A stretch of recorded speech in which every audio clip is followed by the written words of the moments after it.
बातमी शिर्डीतून कल्पना खरात हिच्या संदर्भात गेले 70 दिवस कल्पना खरात हिचा पोलीस शोध घेत आहेत। मात्र कल्पना खरात अद्यापही पोलिसांना सापडत नाहीये। त्यामुळे पोलिसांच्या कार्यक्षमतेवर यामुळे प्रश्नचिन्ह उपस्थित झालेलं आहे।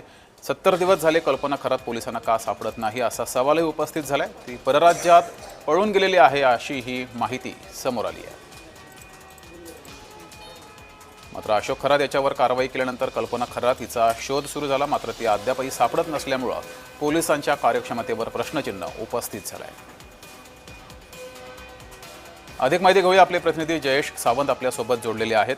जयेश, नक्कीच एकदा आपण बघितलं तर शिर्डीतील बहुचर्चित अशा शेतकरी फसवणूक आणि सावकारकीचा जो गुन्हा दाखल झाला, ज्यामध्ये प्रमुख आरोपी म्हणून अशोक खरात, त्याची पत्नी कल्पना खरात आणि 3 जणांवरती हा जो गुन्हा आहे तो दाखल करण्यात आला होता। पोलिसांनी या अगोदरच जे आहेत ATS कडे, नाशिक पोलिसांकडे अशोक खराचा ताबा आहे। तर आणखीन आहेत 2 जण जे आहेत, अरविंद भावके आणि किरण सोनवणे, याला देखील शिर्डी पोलिसांनी ताब्यात घेतलं। मात्र या संपूर्ण प्रकरणाला म्हणजे 31 मार्च रोजी हा गुन्हा जो दाखल झाला होता त्यापासून आतापर्यंत जे आहेत कल्पना खरात हिचा शोध आहे तो अजूनही अद्याप सुरूच आहे।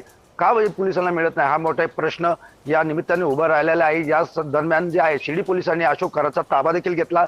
मात्र तपासादरम्यान अशोक खरात याने कोणत्याही प्रकारचं सहकार्य हे कल्पना खरातच्या शोधाकरिता शिर्डी पोलिसांना न केल्यामुळे मोठ्या अडचणी निर्माण झाल्या आहेत। शिर्डी पोलिसांकडून जे 2 पथके आहेत जगदीश, तर ती रवाना केलेली आहेत। मात्र कल्पना खरात हिचा अद्यापही शोध लागलेला नाही आणि त्यामुळे कुठेतरी पोलीस प्रशासनाच्या या कारवाईवरती कुठेतरी प्रश्नचिन्ह निर्माण होत आहेत। जगदीश, जयेश, तुम्ही असेच जोडलेले राहा।